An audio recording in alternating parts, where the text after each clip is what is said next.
All my gamers, my old school gamers, my young gamers, all my folks, this is one. This is one. I need to hear you. I need to feel you on this. I need to know if I'm tripping or am I right? Okay. For the longest, I have said arcades are dead, right? It's been said by many people of my age. Arcades are fucking dead. They're dead.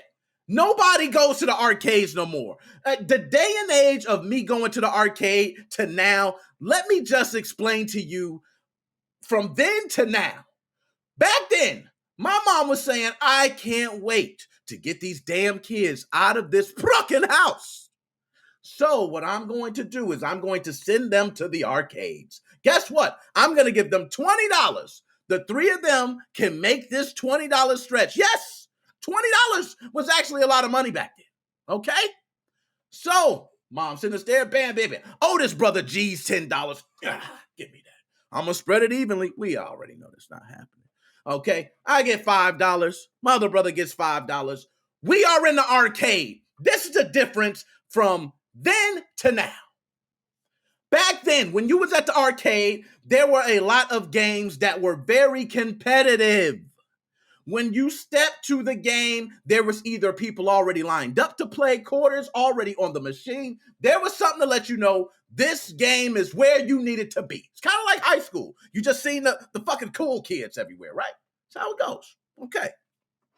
Same thing at the arcades. You're at the game. Street Fighter, popular one. Mortal Kombat, another popular one. You're standing there at the arcade. Me, little kid at 10 years old, nuts bigger than everyone here at the arcades back then. You know why? Because I knew when I got on the game, I was going to spank some grown man's ass, pause. And it was going to be lovely. Pause again. It's going to be lovely. So it has happened not once, not twice, multiple times. And guess what? They start whispering over there. Hey man, you see the little kid over there? God shit, that fucking little kid's great. You feel all the goods, you start getting a big head, you're feeling great. Your brother comes up and your brother's like, hold on, let me put a stop to this shit. Your brother gets on there, bam, he whoops your ass. Get off the machine, kid. Come on, man. Brings all the cool kids back. But this was the times you felt stressful. You're nervous. Palms are sweating. Okay, you're on the game. This is serious. You played 50 cents like it was your last 50 cents with $5 in your pocket. Let me tell you about kids going to the arcade now. Guess what? There is no competitive games, really. There isn't. There's just Xbox Series X's and PlayStation 5s hooked up to TVs. They just do the same thing they do at home on some of these places. Like literally, they set up a big TV. Hey, set up a PlayStation 5, set up a Series X, put up some couches. Kids will pay to stay. They're not lying. These kids will pay to sit there and play the shit they can play at home. It's amazing. Nothing but a bunch of, overpriced amusement park rides, racing games that are overpriced that we were playing back in the days. We had cruising in USA. We had San Francisco Rush. We had shit that was great. I'm sorry. But we had things that were great. Nowadays, I feel like arcades are dying. But this is why I bring up the argument. Based on statistics, arcades are possibly making a comeback. I'm wrong. Okay, by the way, Magnus, Killer Instinct, fire game too, by the way. Actually, probably one of my favorite games of all time. I can say fighting games, maybe one. It's up there between 1 and 2. Soul Calibur, 1 and 2, you know what I mean? But arcades now, these kids walk in, they can play miniature golf, they play these crane games, skee ball's still around, you're shooting a basketball. Those games never get old. But what happened to real arcades? Then comes Dave & Buster's. And I go, wait, hold on. Someone says to me, Nick, Dave & Buster's is the real deal. That is the arcade. So then I sat back and I said, hold on, let me make sure I'm not tripping and shit. Okay, hold on. No, I don't think so.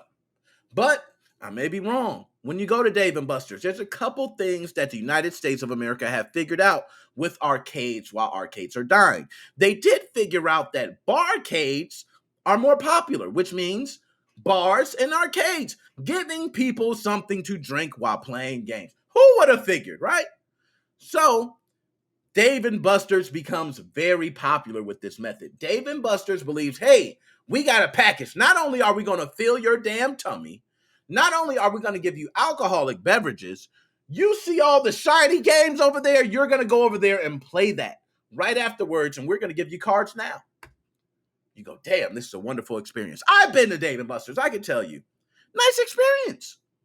Nice games. You know, it is nice playing these big, wonderful games with other people. And, it still doesn't hold an ounce to the arcades back in the day. There's a lot of things. People want to say, hey, it's because, gaming has become so easy at home and arcade systems are not as powerful. Well, guess what? In Japan, they still have new releases in arcades. In Japan, arcades, I will say, are becoming less profitable year after year, but they're way more profitable than here in the States. You look at some of the arcades there are people who are number one in games and they're treated like celebrities. You imagine walking up to your arcade, they're like, hey, what's going on, man? Hey, nice winning the championship last year. Ho, ho. Yeah, you don't get that. You don't get that. It's a shame. I'm going to read this, okay? And I got a couple different, I know I'm getting to the comments and all that, but don't forget the high scoreboards. Joe, talk to him, Joe. Hold up, Joe. I gave you a couple shotgun shots in the air horn, Joe. High scores? Do kids even know what a high score is anymore? We're not talking about 21 kills and 100 people battle royale. No, we're not talking about that. We're talking about when they show the names from 30 all the way to 1, your initials was at the top smoking somebody's ass. What happened to those days? I still somewhere, okay, in Hickory Ridge Mall in Memphis, Tennessee, there is a Soul Calibur 4 machine with my 43 straight wins in versus.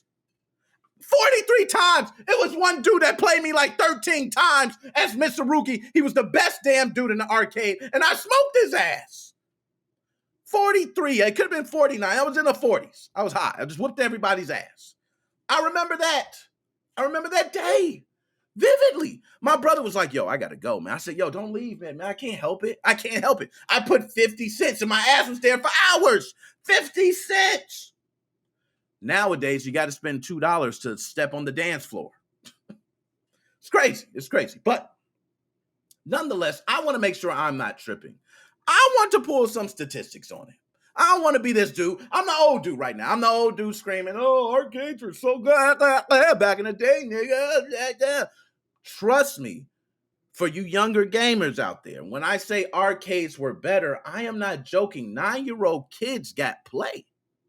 They got play, man.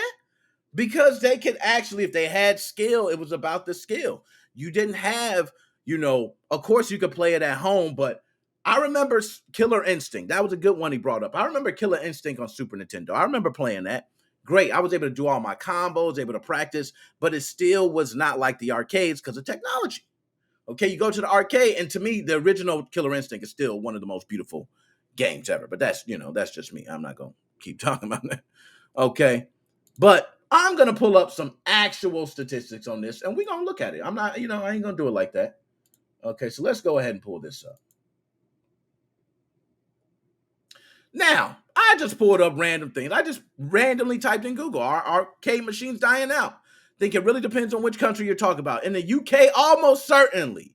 I don't know about that. Shout out my UK people. They are basically almost dead. Most of the time, you find arcade machines in other places like bowling alleys and laser tag places. The only exception that I know of is Arcade Club in Bury. Okay? Then they say, or Las Vegas in Soho. They're talking about other arcades. Johnny. No, they are actually making a comeback. 3 new arcades just opened up in my zip code, including another one added in the new bowling alley at our local mall. Also, a new concept bar recently opened near me that added 30 arcade machine or arcade pinball machines. I'm telling you, drunk people spend the most money. I love drunk people. The pinball company just started offering investment opportunities today for public partial ownership. Okay? I don't know if they are dying out, but they are definitely less popular than in the 90s, that's for sure. Okay, we got some good things. Now let's pull up. Let's see what else we got. Okay. Arcades. Why arcades haven't died in the United States? Multiple people have stated multiple things. We're not just going to pull up. I'm just keep pulling up stuff. Why not? Gaming arcades are on the verge of dying in Japan. Okay. Now, I want to say in Japan, compared to here, they're still thriving. Okay. Like, compared, like Japan arcades, I don't know if people understand. Like, Japan arcades, you will have a game that will keep the stats for life. Like, you'll be, hey, this same arcade has been keeping my stats since I was 6. Like, they don't play with the games over there. That's why I do respect how they move with the arcades over there. All right. So let's see. I want to keep going. How arcades have evolved. Look, super jump. So we got so many things. How arcades have evolved to survive. We got so many things. How Japanese arcades have survived. Like, we can go, and then I did mention year after year. I probably predicted that one. Okay. But they still do way better than we do.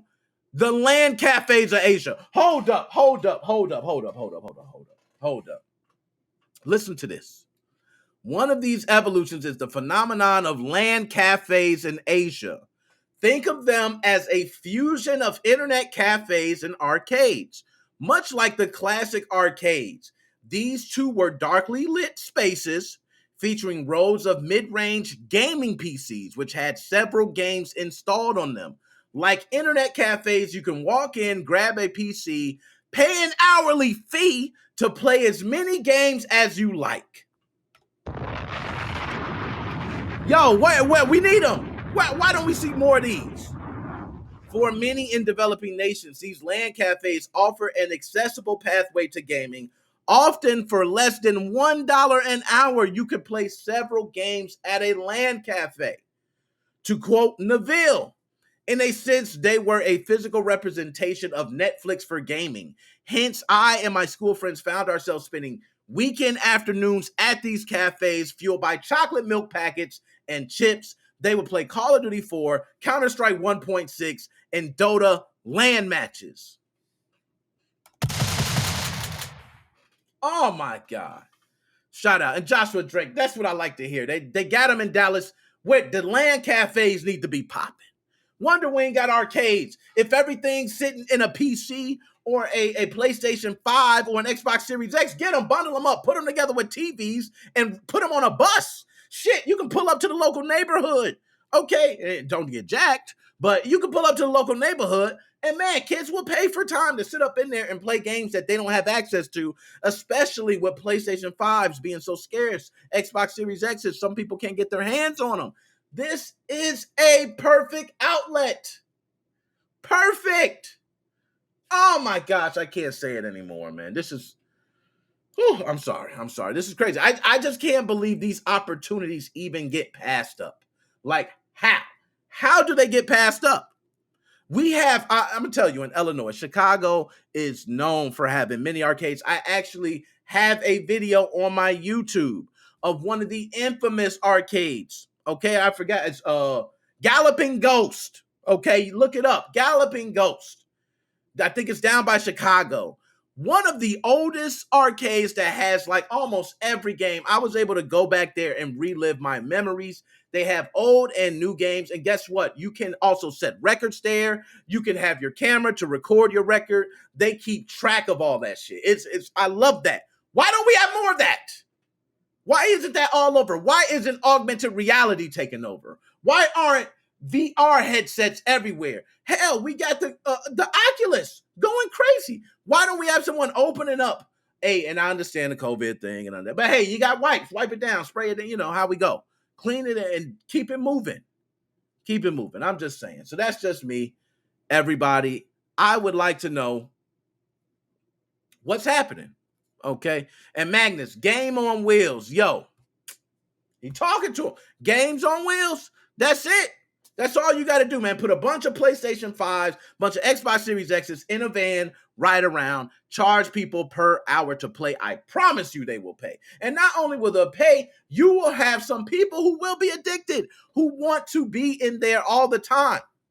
Like, this is, you know what? I should just go ahead and just, yeah, what the hell? Why am I telling everybody, right? I should just take the idea. Shit.